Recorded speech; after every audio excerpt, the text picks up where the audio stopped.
Hi everyone, this is doctor Shreya. So आज हम बहुत एक इम्पॉर्टेंट टॉपिक के बारे में बात करने वाले हैं। वो है कि डायबिटिक डाइट। जब हम डायबिटीज़ की बात करते हैं तो एक जो है मिथ जो है वो बहुत लोगों के मन में है। आज हम उसके बारे में बात करने वाले हैं। मैंने ये एक नहीं कंटिन्यूसली 3-4 दिन मैंने लगातार एक बात सुनी और जिसको सुन के मैं काफ़ी हैरान हुई, क्योंकि बहुत सारा मिथ लेकर के चल रहे हैं। ये मिथ है कि बासी रोटी खाने से डायबिटीज़ जो है वो ठीक होती है और शुगर कंट्रोल होती है। ऐसा मुझे एक नहीं, ऐसा मैंने 3 से 4 लोगों से सुना। और जब मैंने सुना तो मुझे लगा कि नहीं, इस चीज़ के लिए अवेयरनेस बहुत ज़रूरी है। सो आज इस टॉपिक पे बात करते हैं कि बासी रोटी क्यों ये आइडिया, क्योंकि अगर आप खोलोगे कहीं यूट्यूब में ना तो कोई ना कोई कहीं ना कहीं ये बोल रहा है कि बासी रोटी खाने से आपकी डायबिटीज़ जो है वो कंट्रोल होने वाली है, आपका शुगर लेवल कंट्रोल होने वाला है। मगर ऐसा कुछ नहीं होता, ये बिल्कुल गलत है। और इसके पीछे पॉइंट क्या है जो उठा करके ये बोलते हैं लोग, तो आज हम उसके बारे में बात करेंगे। तो मैं किसी भी ऐसे नहीं बोल रही हूँ। I have point. और आयुर्वेद क्या बोलता है इसके बारे में ये आज हम बात करेंगे।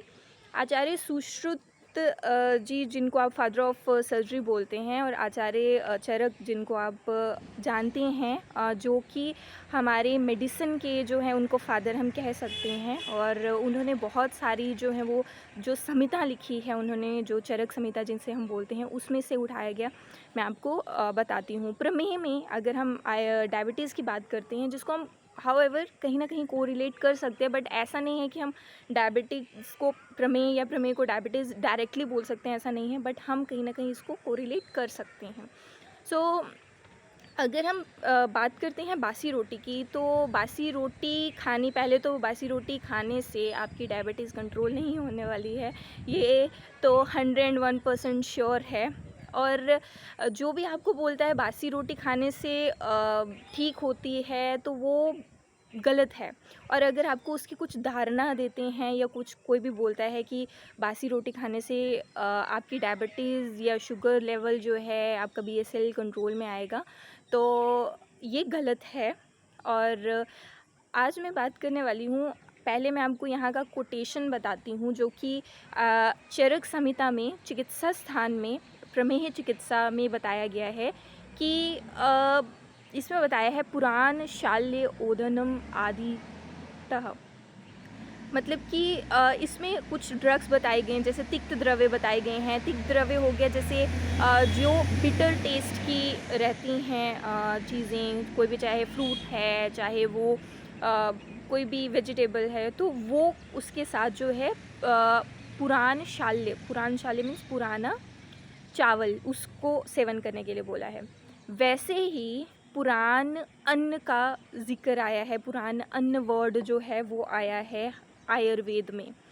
जब हम डायबिटीज़ की बात करते हैं या हम ओबेसिटी की बात करते हैं या कोई भी ऐसी जो कि हम बोल सकते हैं जो कि लाइफस्टाइल डिसऑर्डर होते हैं, उसमें अगर हम बात करते हैं या अगर हम बात करते हैं एक अच्छे हेल्दी और फूड की, तो हम पुराण अन्न को ही बोलते हैं।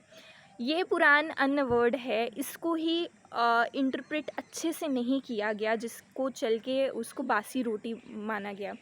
पुराण का मतलब पुराना होता है, अन्न का मतलब होता है कि अन्न को हम सिर्फ रोटी से नहीं ले सकते। सिर्फ अन्न का मतलब हुआ चाहे वो गेहूँ है, चावल है, वो सब जितने भी हम पदार्थ अपनी जो है डे टू डे लाइफ में यूज़ करते हैं, वो सब हो गया अन्न का मतलब है। और पुराण का मतलब ये नहीं है कि कल की बनाई रोटी या कल के बनाए चावल आज हमने खाने हैं वो पुरान अन्न हो गया, ऐसा नहीं होता। पुरान अन्न का मतलब होता है जैसे आज हम इस साल इस सीज़न में उगे हुए चावल या उगे हुए गेहूँ हैं, वो ना लेकर के वो नवीन हो गए, मतलब नए अभी इस सीज़न में आए हैं। और जो पुरान हो गए मतलब कि कितने साल पुराने, 5 साल पुराने, 10 साल पुराने हैं, वो इस चीज़ का को लेकर के एक्चुअली नॉलेज नहीं है, बहुत कम है या नहीं है नॉलेज।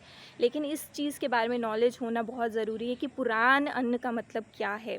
पुराने अन्न का मतलब ये नहीं है कि कल की बनाई रोटी या रात की बनाई रोटी आप सुबह को खाओगे वो पुराना है ना और उससे आपको बेनिफिट होने वाला है, ऐसा कुछ नहीं है। और पुरान अन्न का मतलब होता है कि अगर इवन हमारे आयुर्वेद में ऐसा घी या ऐसे चावल का भी बताया गया है जो 10-10 साल पुराने या 100 साल पुराने, इतने सालों पुराने जो होते हैं वो यूज़ करने हैं, उससे जो है डायबिटिक जो है वो कंट्रोल में आ सकती है उस अन्न के सेवन से।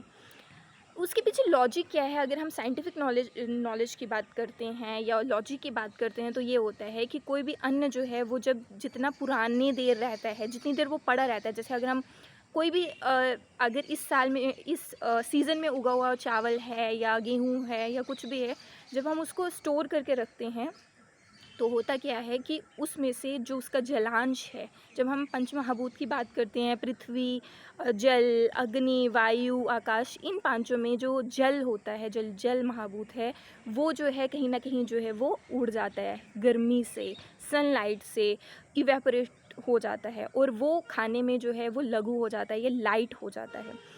सो मीन्स कि अगर हम कोई भी अन्न है उसको अगर हम कुछ सालों तक रख रहे हैं, 1 साल या 2 साल पुराना या 5 साल पुराना, तो उसमें से जो उसका वाटर रिटेंशन होता है या जल तत्व होता है वो काफ़ी कम हो जाता है।